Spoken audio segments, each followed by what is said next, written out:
ये मुर्गी इस काली बतख को। तो बतख रोते हुए जाके अपने माँ को ये सब दिखाती है। आज मैं मर गया। फिर बतख की माँ गुस्से में जाती है, साले को छोड़ूंगा नहीं, और मुर्गी के बच्चे को।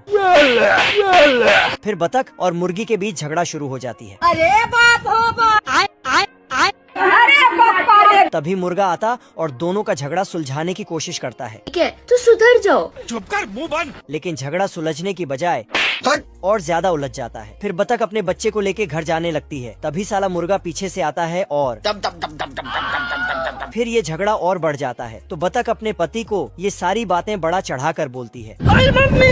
फिर साला बतख भी तैयार हो जाता है, लेकिन ये डरपोक बतख पीछे हटने लगता। लेकिन इसका बीवी इसे धकेल के मुर्गे से लड़ने भेज देता है। मुर्गे के घर के पास आके बोलता है, मैं तुम्हारे बाप का नौकर नहीं। चुप, बिल्कुल चुप। फिर बतख बाहर निकाल। बतख शांति से इस मसले को सुलझाता है। ऐसा मत करो मेरी जान। लेकिन मुर्गा तो साले कुत्ते। ये मुर्गा और बतख झगड़ा करने लगता है। अब तू गया बेटा।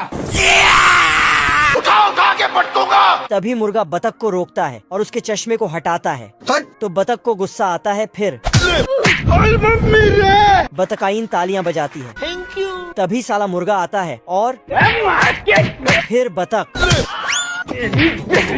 और इसी के साथ मुर्गा और बतख समाज के बीच भारी झगड़ा हो जाता है। बतकाइन अंडे फेंक फेंक के मुर्गियों को मारती है। हेलो पापा। तो मुर्गी अपने बच्चे को घर के अंदर छिपा देती है। फिर सभी बतख समाज अंडे फेंकने लगता है।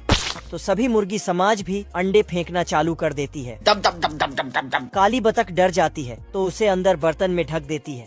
फिर मुर्गी युद्ध के लिए निकलती है, लेकिन बहुत सारा अंडा बर्तन पे लगने से बर्तन ही भाग जाता है। बतख आके देखती है कि बच्चा तो गायब हो गया। अरे बाप रे। फिर बतख चिल्लाते हुए बाहर जाता है और झगड़ा रोक के अपने बच्चे के बारे में बोलती है। फिर मुर्गा और बतख समाज मिल के बच्चे को ढूंढता है। ये बतख मधुमक्खी बनता है। ये देख। फिर नीचे देखता कि सभी मधुमक्खी अपने अपने काम पे निकल गए हैं, बस इस मधुमक्खी सैनिक को छोड़कर। तभी बतख यहाँ पर एंट्री मारता है। बाप रे। रोम रोम भाइयों। मधुमक्खी इतना बड़ा मधुमक्खी को देखते ही उसका मेहमान नवाजी करने लगता है। दोनों मिलके एक एक कप शहद पीते हैं।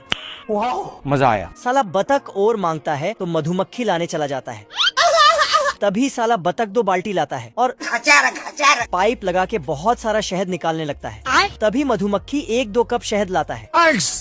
फिर बतख दूसरा बाल्टी भरने लगता है और फिर बाल्टी उठा के हाथ मिलाता है। Thank you.